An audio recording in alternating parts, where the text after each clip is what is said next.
this morning. First, we'll have the national anthem performed by the Marinette High School Band under the direction of Andrew Marrier.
Today, we have gathered once again to honor service members from the Civil War to the present who have given their lives in defense of their country. We began this morning with services at both Glenwood Memorial Gardens and Woodlawn Cemetery prior to our services here.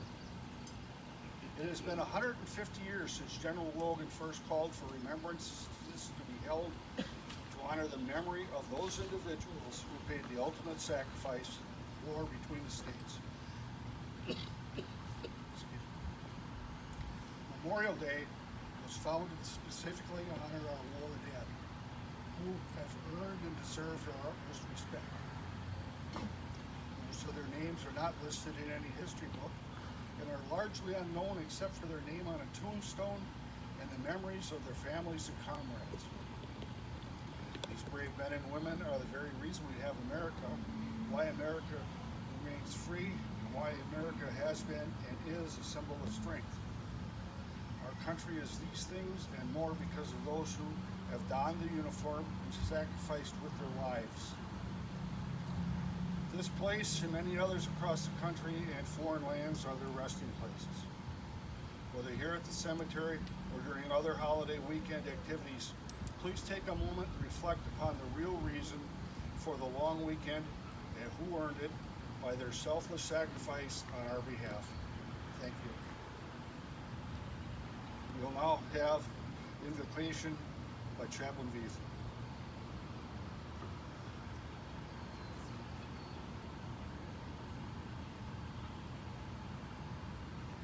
We bow our heads in prayer. Heavenly Father, on this Memorial Day, we pause to reflect upon our blessings as a nation and the high cost of those blessings for many.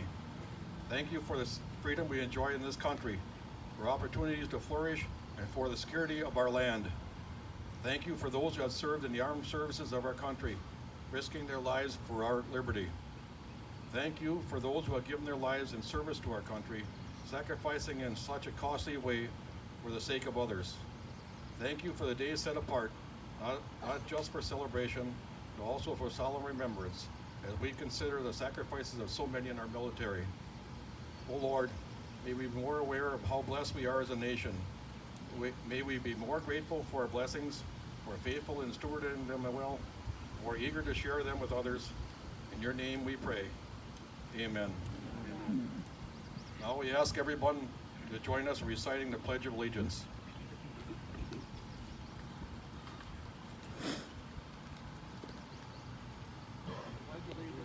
To the flag of the United States of America and to the republic which stands one nation, under God, indivisible, with liberty and justice for all.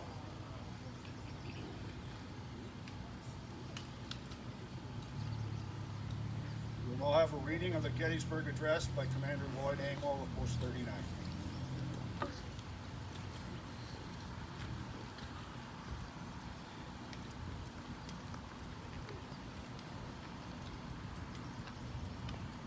Morning. I'm glad to see so many here today to honor our fallen brothers and sisters who all have given their ultimate sacrifice, which is themselves. We know that they are looking down upon us right now, saying thank you for remembering us, and not just for now, but for always.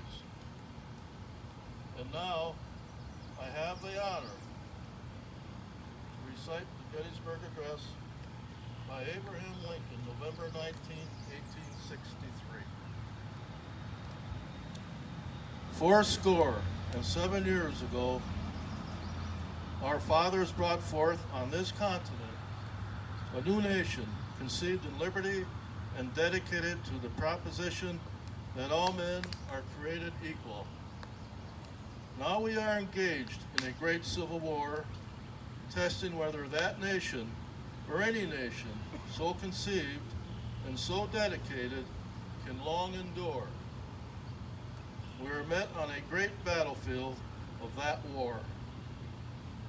We have come to dedicate a portion of that field as a final resting place for those who here gave their lives, that that nation might live.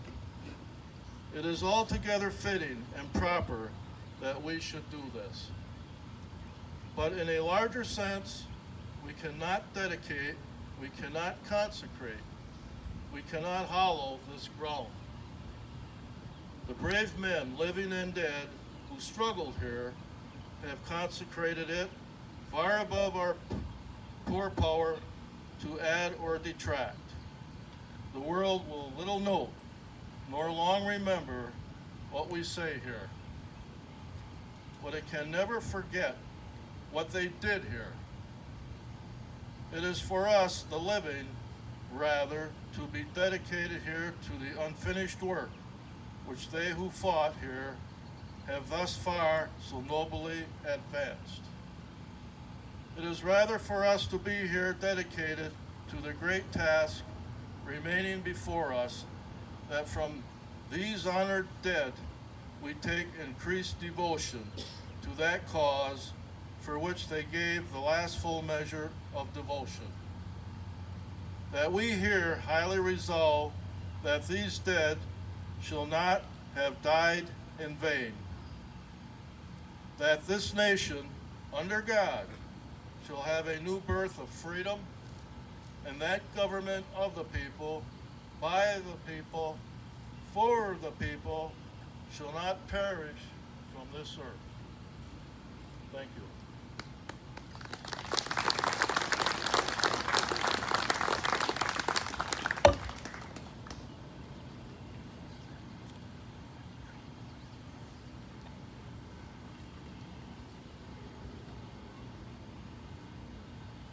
As I mentioned earlier, this is the 150th anniversary of General Logan's general orders honoring, at that time, Decoration Day.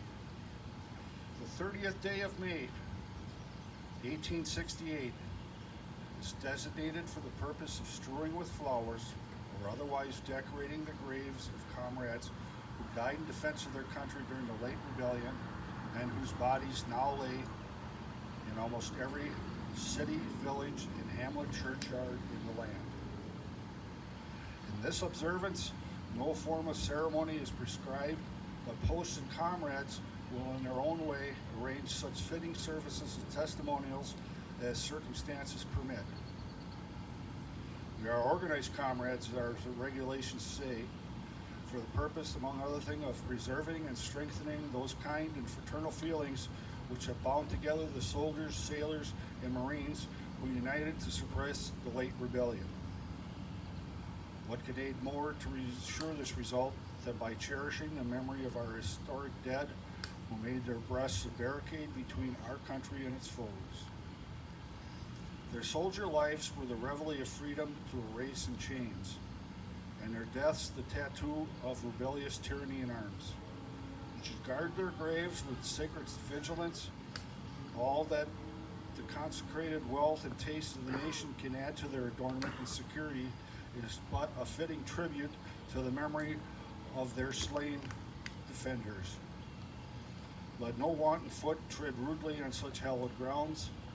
Let pleasant paths invite the coming and going of reverent visitors and fallen mourners.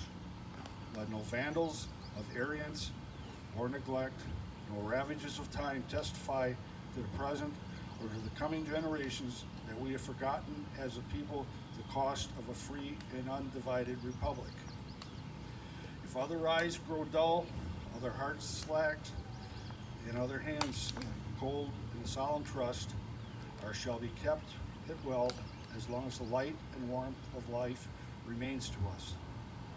Let us then at the appointed time gather around their sacred remains and garland the passionless mounds above them with the choicest flowers of springtime. Let us raise above them the dear old flag they saved from dishonor. Let us in this solemn presence renew our pledges to aid and assist those who they have left the sacred charge upon the nation's gratitude, the soldiers and sailors, widows and orphans. It is the purpose of the Commander-in-Chief to inaugurate this observance with the hope it will be kept from year to year, while a survivor of the war to honor the memory of his departed comrades. He earnestly desires the public press to lend its friendly aid in bringing to the notice of comrade in all parts of the country for simultaneous compliance therewith. Thank you.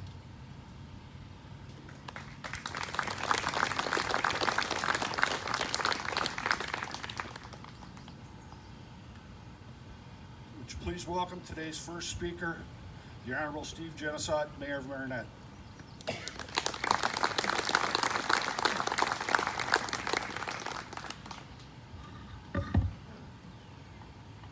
Thank you for being here today, taking time out of your busy schedules, and taking the time to remember those that have fallen. I want to thank Andrew McGowan, Chaplain Beath, and also Commander Angwall and Retired Colonel Cooksdorf, and distinguished guests. And thank you for being here again this Memorial Day to take time to remember. Some of the items I want to talk about are things we've probably heard before. I think it's important that we reiterate and remember why we're here today. As you know, Memorial Day is a day for remembering and honoring military personnel who have died in the service for our country, particularly those who have died in battle or as a result of their wounds sustained in battle. We come together on this somber occasion so that we may never forget those who have given up their lives so that we may live in freedom and live our life the way we choose. This tribute to the servicemen and women who have died is a way to honor them and think about their families and the sacrifices they have made for all of us. Those honored here today came from all walks of life, from large towns, small towns, just like Marinette. Not for one person that was the same, but real people lost to us, our friends and our family members, and many too young and too early in their lives have paid. Today is a solemn day of remembrance, one set aside for reflection. Think about the freedoms that you possess because these brave men and women fought for you. Think about how their families suffered the loss and the grief because their loved one defended our country and fought aggression against those who would take our freedom. Since the first large observance at Arlington National Cemetery, which was 1868, this was originally called Decoration Day. Ceremonies have centered on paying respect to the fallen soldiers by decorating their graves with flowers. We now call that Remembrance Day Memorial Day. This is a federal holiday, but it was not officially recognized nationwide until 1971. Now our respect is observed by placing our nation's flag on each grave to honor them. In the city of Marinette, we fly the American flag over our main streets. We put them up before Memorial Day to signify and mark our pride and respect for those who have sacrificed their lives in American wars and conflicts. It is our chance to show that this day is not just created to mark the official beginning of summer. It is first and foremost a solemn occasion to remember. It is important to know that the purpose behind Memorial Day, yes, it is a 3-day weekend, and the official time that marks the national moment of remembrance takes place at 3 p.m. local time. So today, when you're enjoying time with your family, your friends, or loved ones, maybe having a barbecue, remember this day is for them. For without those individuals lost because of war, we would not have this moment. God bless all.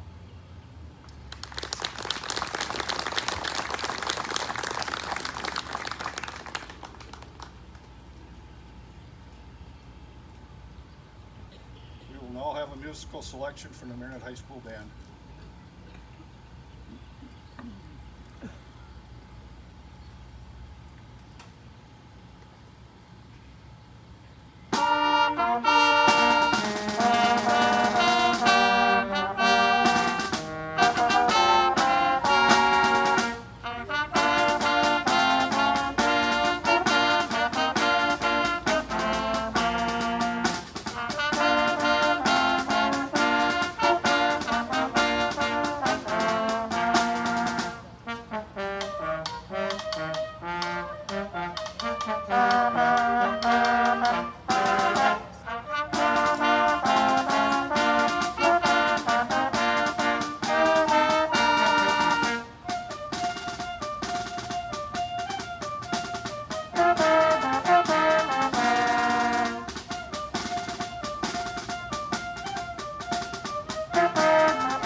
Our main speaker today started out in enlisted service and was commissioned in 1984 and assigned to the 120th Field Artillery of the 32nd Infantry Brigade Combat Team.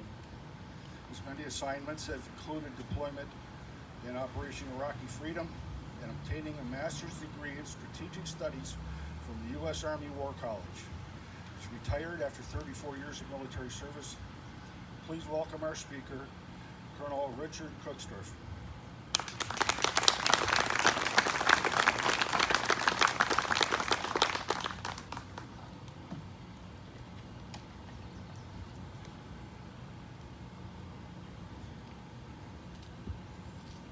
So I would like to first apologize for not being in uniform.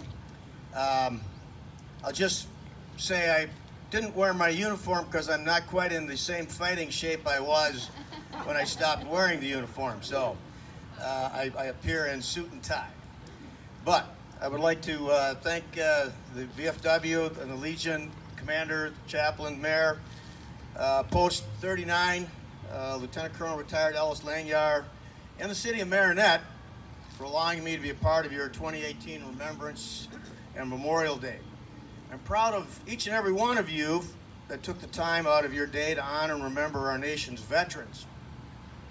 I would like to start by reminding each of you that less than 1% of the population currently serves in our country's military. And now think about this. Only 33% of high school graduates qualify for consideration. That doesn't mean they'll be able to serve. They just qualify to be considered to serve. When you see a young man or woman in uniform, please take a moment to thank them for being willing to serve. Thank them for being willing to fight for our freedom. Thank them for their selfless service. Thank them for becoming heroes in waiting. Thank them for becoming part of the 1%. God bless each of them. So, have you ever asked yourself, how did Memorial Day come to be? You know, what is the essence of Memorial Day? You know, President Lincoln said, any nation that does not honor its heroes will not long endure. Certainly a fitting tribute to Memorial Day. Memorial Day, originally called Decoration Day, began after the Civil War. It was a day of remembrance. It's more than just another day off. It's a time to honor those who died in service of our nation. For over 242 years, from the Revolutionary War to the global war on terrorism, our men and women, Army sailors, airmen, Marines, Coast Guard, have always been willing to defend and in many cases die for our freedom.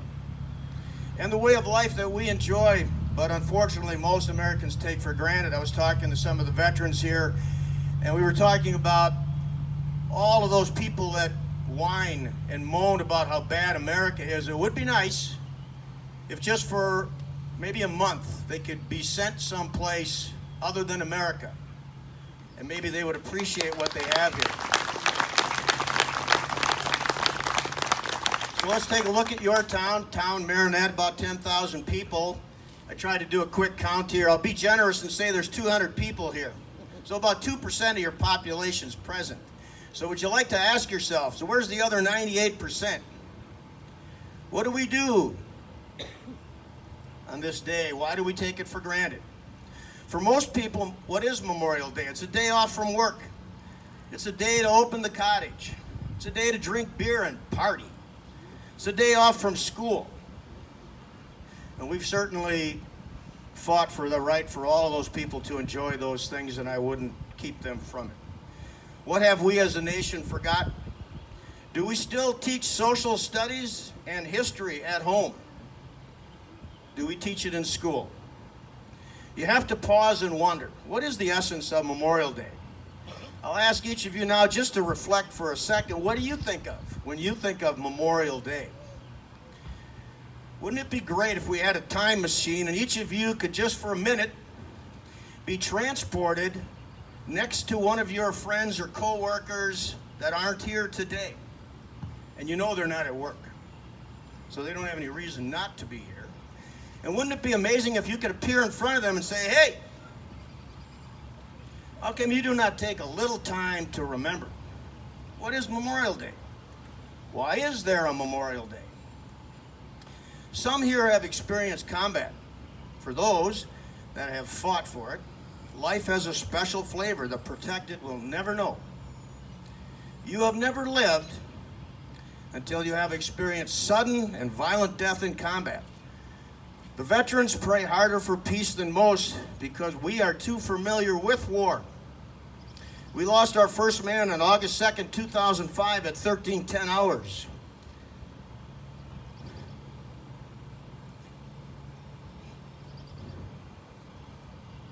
His name is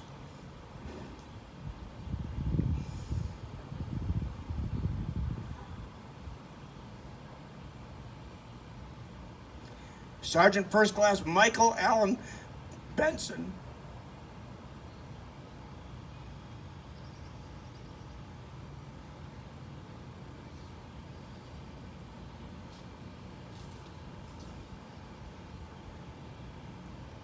Later on that evening, as I was finishing paperwork, about 10 o'clock at night, I don't know what made me think of it,